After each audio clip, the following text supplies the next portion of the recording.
Hello students, welcome to Raghav Pathshala. आज हम इस वीडियो में एक्सरसाइज 7.2 का क्वेश्चन नंबर 5 डिस्कशन करेंगे और क्वेश्चन नंबर 5 आपके इंपॉर्टेंट क्वेश्चन है, ध्यान रखना। इंपॉर्टेंट है, बोर्ड एग्जाम में आने लायक है, सीबीएसई आरबीएसई बोर्ड में, ध्यान रखना। ठीक है, क्वेश्चन क्या कह रहा है? Find the ratio. फर्स्ट अभी लास्ट क्वेश्चन किया था क्वेश्चन नंबर 4 में, वहां पर भी रेशियो फाइंड करना था, वहां कुछ बातें और थी, यहाँ कुछ और है। In which the line segment joining the points A 1, -5, एक पॉइंट है ए 1, -5 एंड बी माइनस का 4, 5, दो पॉइंट है जिनको ज्वाइन करने पर जो लाइन डिवाइड कर रहा है वो एक्स एक्सिस कर रहा है। पहली बात तो ये पता होना चाहिए एक्स एक्सिस और वाई एक्सिस के कोऑर्डिनेट क्या होते हैं। हमने इंट्रोडक्शन पार्ट में ये पढ़ा था कि कोऑर्डिनेट ऑफ एक्स एक्सिस होते हैं x, 0 और कोऑर्डिनेट ऑफ वाई एक्सिस होते हैं 0, y।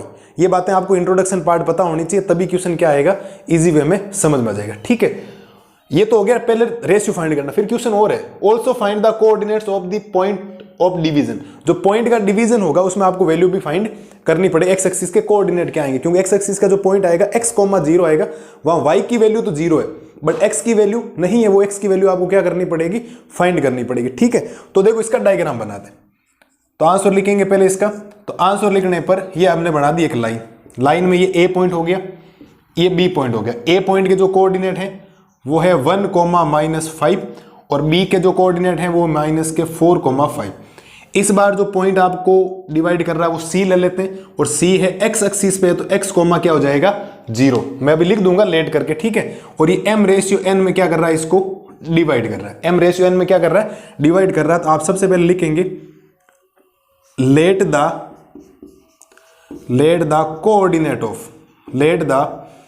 Coordinate of x axis is c बोल दिया और x, क्या होते हैं उसके कोऑर्डिनेट, x, क्या होते हैं 0 होते हैं। ये हमने इसके कोऑर्डिनेट मान ली और मान लिए क्या होते हैं हमें पता है। ठीक है, और ये पता है तो आपको ये भी पता हो गया होगा कि ये वैल्यू x1 की होती है, ये वैल्यू होती है y1 की, ये भी हमने पढ़ रखा है। ये x तो x है ही, ये हो गया y, ये वैल्यू होती है x2 की और ये वैल्यू होती है आपके पास y2 की, ये हमें पता है। तो सेक्शन फॉर्मूला लगाते हैं, आप लिखेंगे वी नो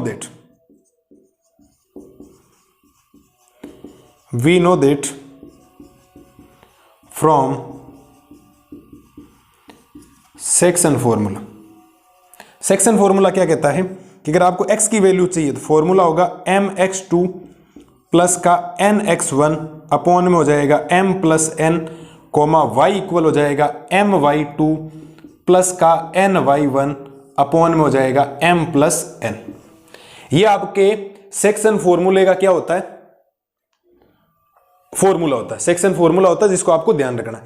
अब पहले वाले क्वेश्चन में हमें अभी रेशियो फाइंड किया है, वहां पर x भी दे रखा था और y भी दे रखा था, लेकिन यहां x और y दोनों नहीं दे रखे थे, हमने वहां दोनों से किया था। तो किसी से करो आपके आंसर सेम आए थे, 2:7 आया था, लेकिन यहां ऐसा नहीं है।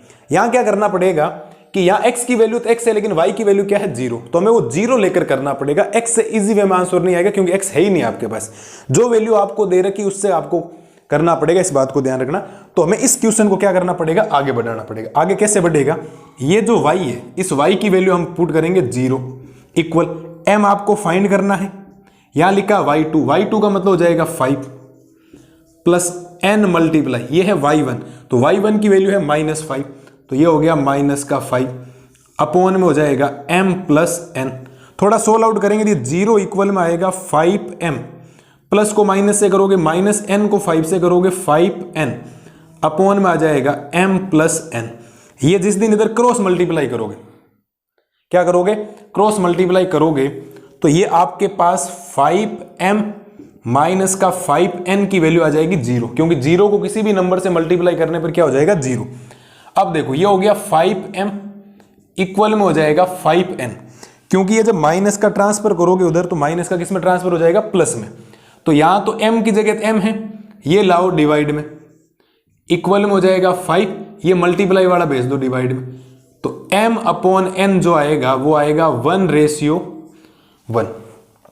या आप बोल सकते हो 1/1, 5 1 जा 5 हो जाएगा 1/1। तो आपके पास जो ये m रेशियो n आएगा वो आ जाएगा 1:1, और 1:1 आने का मतलब है कि आपके जो c पॉइंट है x एक्सिस वाला वो इसका मिड पॉइंट हो जाएगा। क्या हो जाएगा, मिड पॉइंट हो जाएगा। ये तो आपके पास आ गया इसका आंसर। अभी तक तो ये तो ओनली फॉर आया आपके पास इसके रेशियो, क्योंकि रेशियो पूछा आपसे, लेकिन इसने बोला also find the coordinates of the point of division. ये जो पॉइंट इसको डिवीजन कर रहा है इसके कोऑर्डिनेट फाइंड करने। तो यहां तो y का कोऑर्डिनेट तो 0 है, कोऑर्डिनेट किसका चाहिए, x का।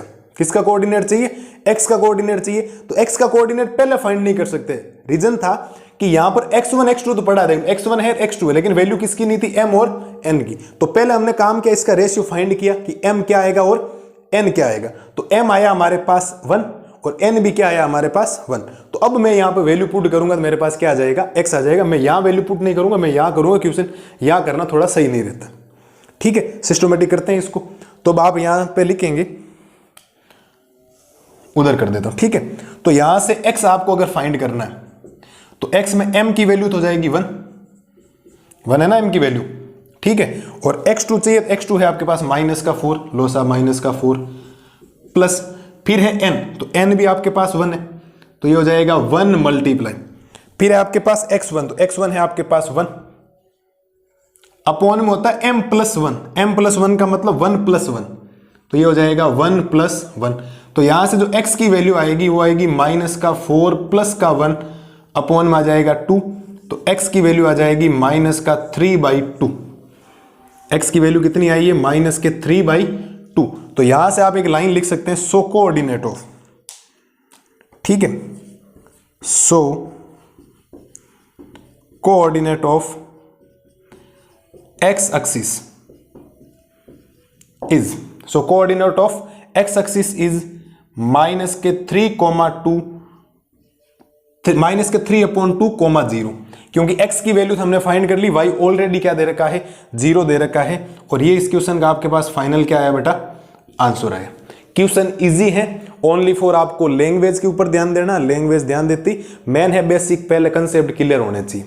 जो हमने इंट्रोडक्शन पढ़ा है ना, उनको ध्यान से देखो, ये याद करें, फॉर्मूले ध्यान रहेंगे, लर्न रहेंगे, तो इजी वे में चीजें क्या हो जाएगी, समझ में आ जाएगी। ठीक है, तो ये हो गया, क्वेश्चन दे रखा था, पहले हमने रेशियो फाइंड किया, पहले वाले क्वेश्चन रेशियो x और y दोनों से फाइंड किया था, यहाँ y से इसीलिए किया क्योंकि y की वैल्यू क्या है, 0। जो मैथमेटिकली वैल्यू दे रखी होगी उसका यूज करके हम क्या करेंगे, वैल्यू फाइंड करेंगे। ये हमने ऐसे वैल्यू फाइंड की, रेशियो आने के बाद इसने बोला also find the coordinates of the point of division.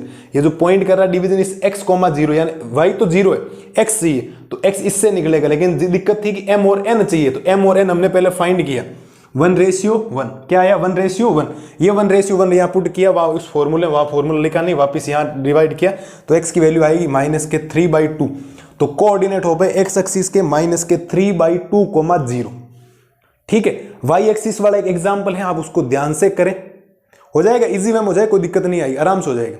ठीक है, जब y एक्सिस आएगा तो 0, y लिखोगे, 0, क्या लिखोगे y, तो वहां पर x से निकालना पड़ेगा रेशियो, फिर वो y में रेशियो पुट करोगे तो y आ जाएगा, तो कोऑर्डिनेट y एक्सिस के आ जाएंगे। ज्यादा माता बच्ची है नहीं, आराम से आप काम कर लोगे, इतनी उम्मीद है आपसे। ठीक है, और उम्मीद क्या, काम तो करना पड़ेगा, अपने लिए तो करना पड़ेगा ना कभी ना कभी।